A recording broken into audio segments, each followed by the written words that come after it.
Hi there, it's Lori from Lollipop Paper and Ink. Thanks so much for joining me. Today I have a really quick and cute project using a little bit of a watercoloring technique just for a little strip of a background.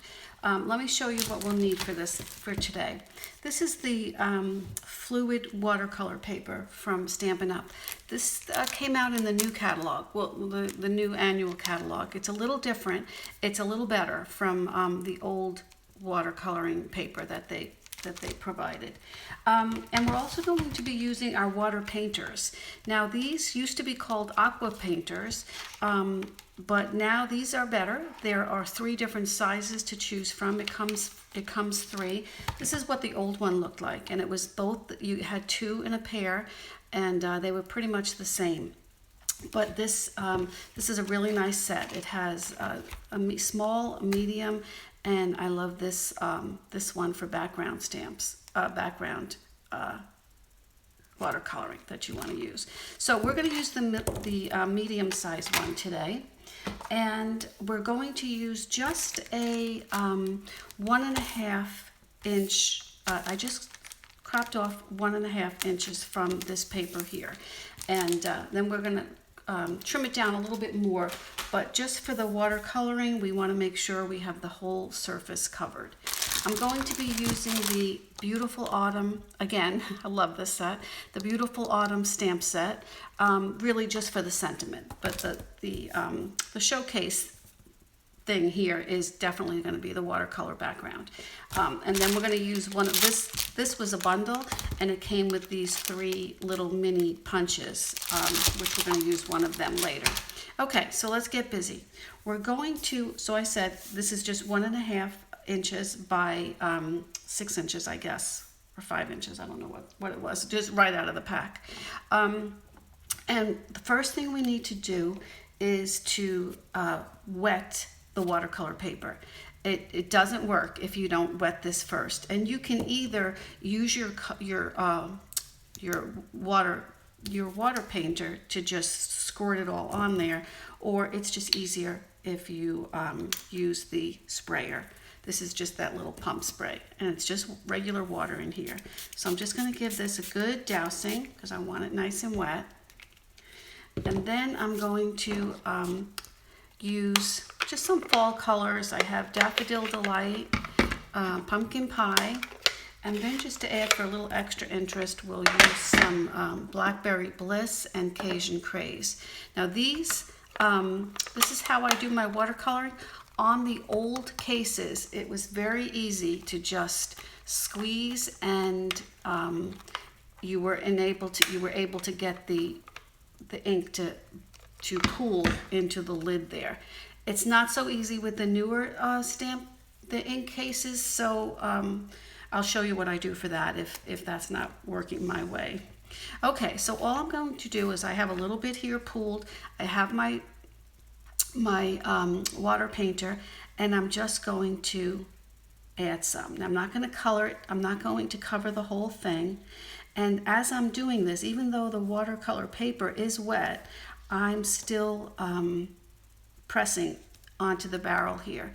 And just a tip, when you're filling your barrel with water, I know it's counterintuitive, but it goes the opposite way, which I don't understand, but it works. Just think the opposite of what you normally would do to unscrew a cap. Okay, and all right, so back to this. I want to leave space because I want my other colors to have some room there. Okay, now onto the Pumpkin Pie, same thing. And I usually keep a little bit of a paper towel here just rolled up, and it's just to I want this to be a little bit more color, so I'm going to make sure this time I'm going to clean off this brush in between colors, and you do that by just trying not to go straight down on it. Just go to the side, and you're just going to be squeezing it and releasing it until it comes out clear. Okay, so now we want I just want a little bit of a contrast there. So I'm gonna make sure that I do that in between all the colors that I use. And again, I'm just adding a little bit of pressure to the barrel as I'm doing it. All right. Okay, so let's get this orange pumpkin pie off. I'm just squeezing, and you'll see when it runs clear, and you can test it on paper. So for this, Blackberry Bliss, now some days I guess I'm stronger than others and I can do it, but let's see if anything came out. No, not enough. So what I do in that case is I just take one of my little clear blocks and just press it right on there. And now I have my pool of ink, and I can still make this as wet as I want it. And because I do want to have a little bit of darkness in there for the, these are beautiful fall colors that it makes. And you want to try to make sure you have, all your white covered. Not that it does matter too much, but just so that it's, well, the color that I'm using as the base is the very vanilla this time, so that's why I want to make sure there's nothing white peeking up. All right, let's see how that looks. And then I'm going to add some more Cajun Craze, and this is very dark. So let's see if I can get something to come out of the barrel, out of the lid with that one. So let's see, come on. We want to make sure it's clear before, we don't want to cross-contaminate that. Okay, last one is Cajun Craze, and I have a little bit there. Let me see if I can squeeze a little bit more. Oh, I don't know. Oh, that worked. I guess my cases are getting softer. All right, so again, I'm squeezing it. I want this to be watery.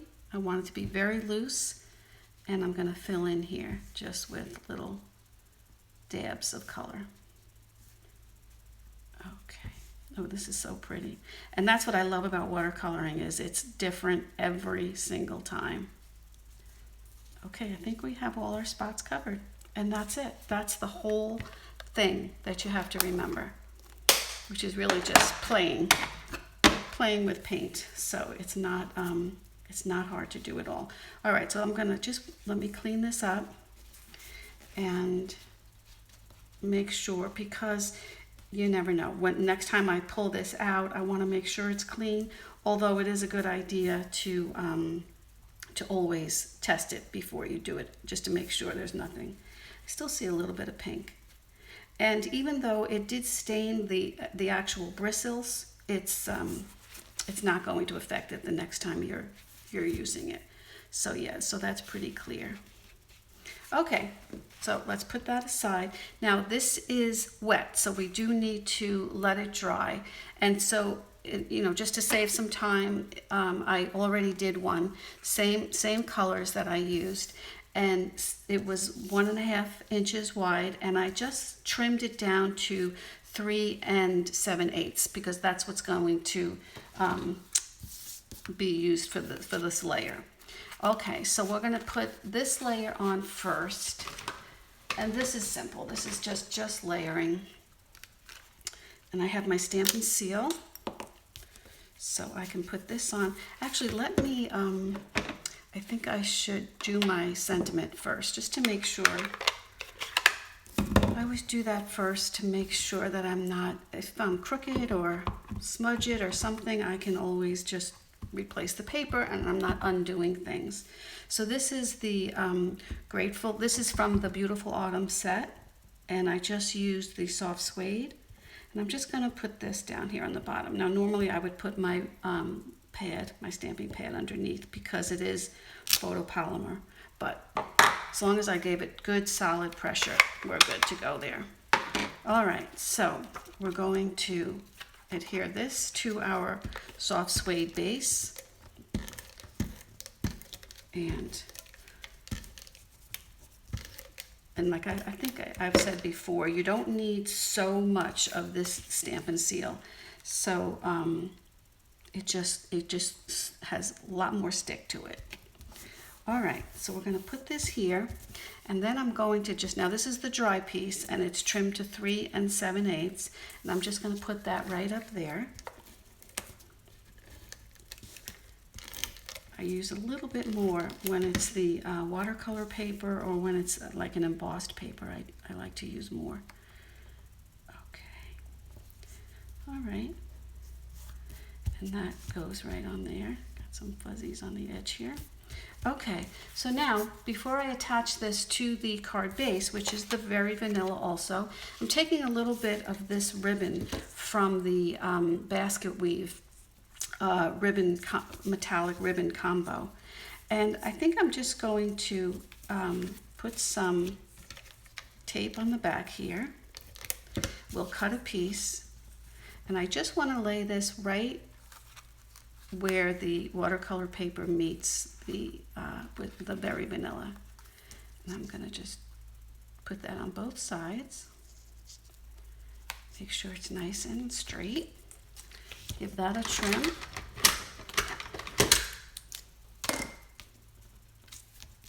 Let's make sure that's on there right.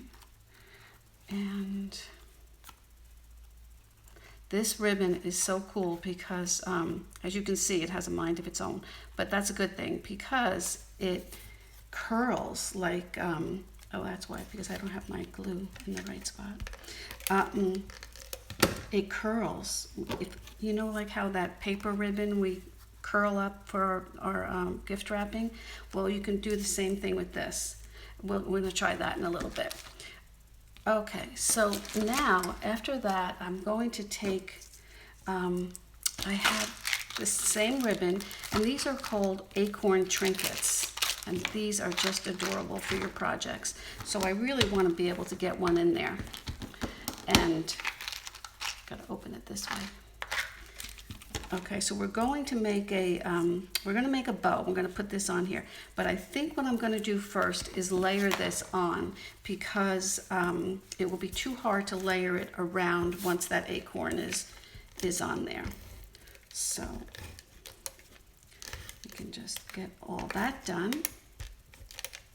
Oh, make sure I just got the corner here. Come on. So let's put this on here, and you can see already how pretty the soft suede just makes it pop right out. All right, so now let's get a little bow on there. I'm going to put this on here first, and I'm probably going to use a glue dot or a piece of tear and tape or something on here if I can't get it to go. All right, so before I make my loop, I'm going to put one of these little babies on here. And I do that by just squeezing it, and it should go in just fine. Let's try that again. Okay, all right, so I want that to be down below when I make my bow. And then we're going to, now we can do our little zhuzhing around with it and make sure that it's in the right spot. All right, that came out pretty good. This ribbon, like I said, it has a mind of its own, so you might want to just get it where you want it, and then just fuss with it a little bit until it lays down flat. So I can just put, I don't think I have my glue dots here, so I'm just going to put a tiny piece of adhesive there just to give it a little place to call home. Okay, now one more spot. We have this little piece that we used for the, when we trimmed it off. And I want to take my soft suede back, and I'm going to stamp just this one leaf on here. And I'm going to be able to punch it out. So I want to make sure that it has all those cool colors in there. And, excuse me, okay, so we're going to use this punch and punch it once we get it in there. Oh my goodness. Wow. That was a tough one. Okay, so now I want to get one of my little baby dimensionals and put that on there. And we are almost done. I'll put this right here. I love that sentiment also.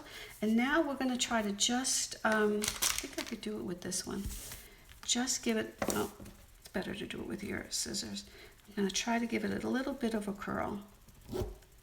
And that's all it does. Yeah, see how that just curls right out? And then I can get rid of that edge. And then if it was, you could make your tails as long as you want. There, that curled up nice. Okay, there you go. So let me just make that a little shorter. Okay, there we go. 5 minutes that took, and so pretty and so fallish, and I just love these this stamp set, and this sentiment is just a really nice thing to send to somebody. So thanks again for joining me. I hope you enjoyed this little watercoloring tutorial. And if you are watching this on YouTube, be sure to subscribe so that you don't miss my next video. Thanks so much. Stay safe. Have a great day. Bye-bye.